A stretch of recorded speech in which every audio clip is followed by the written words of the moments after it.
राष्ट्रवादी काँग्रेसचे संस्थापक खासदार शरद पवार हे आज कोल्हापूर दौऱ्यावर आले आहेत। आज सायंकाळी त्यांनी श्रीमंत शाहू महाराज यांची न्यू पॅलेस इथं सदिच्छा भेट घेतली। यावेळी श्रीमंत शाहू महाराज छत्रपती आणि शरद पवार यांच्यात काही वेळ विविध विषयांवर चर्चा झाली। यावेळी माजी आमदार मालोजीराजे छत्रपती यांच्यासह राजघराण्यातील सदस्य उपस्थित होते। या भेटीनंतर पत्रकारांशी बोलताना खासदार शरद पवार यांनी कोल्हापूर लोकसभा मतदारसंघातून श्रीमंत शाहू महाराज उमेदवार असतील तर मला आनंद होईल, मात्र त्यांच्या उमेदवारीचा निर्णय आपण एकटे घेऊ शकत नाही।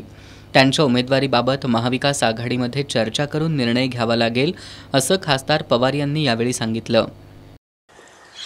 आमची आघाडी त्याच्यामध्ये काँग्रेस पक्ष आहे, त्याच्यामध्ये शिवसेना आहे उद्धव ठाकरेंच्या नेतृत्वात आणि आम्हा लोकांचा राष्ट्रवादी पक्ष आहे।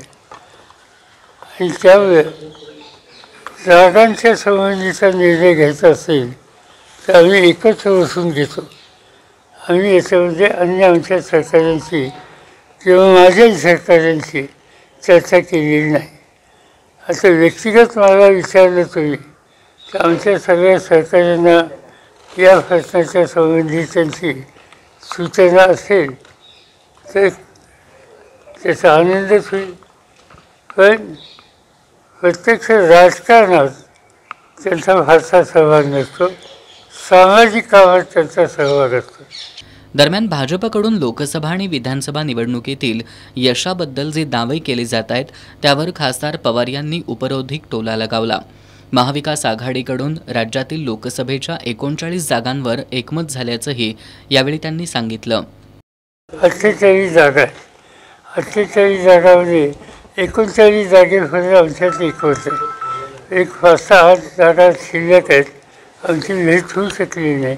मला असं वाटतं की उद्या आमचे सरकारी बसणार आहे आणि त्याच्यात बरेचसे प्रश्न सुटतील आणि 2-4 जागा याच्यामध्ये एकमत झालं नाही तर आम्ही जे मी स्वतः चर्चेत नसतो, तर मी असेल किंवा राहुल गांधी असतील किंवा उद्धव ठाकरे असतील, त्या 2-3 जागा जिथे एक वाक्यता नाही त्याच्यासाठी आम्ही बसू आणि आम्ही निकाल घेऊन टाकू। मराठा आरक्षणासंदर्भात बोलताना खासदार पवार यांनी आत्ताच्या सरकारनं आघाडी सरकारच्या काळातीलच आरक्षणासंदर्भातील ड्राफ्ट नव्यानं मांडला असून हे आरक्षण सर्वोच्च न्यायालयात कसं टिकतं हे पाहावं लागेल असं सांगितलं।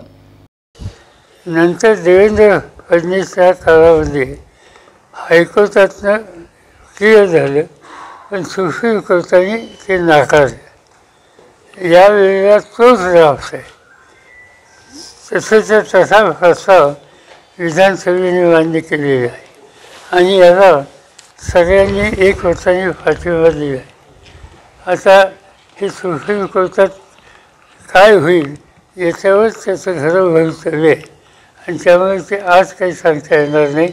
यापूर्वीचे कोर्टाचे निकाल हे अनुकूल नाही। यावेळी मधुरिमा राजे छत्रपती, राष्ट्रवादी शरदचंद्र पवार पक्षाचे जिल्हाध्यक्ष व्ही पाटील, माजी आमदार राजीव आवळे यांच्यासह इतर मान्यवर उपस्थित होते।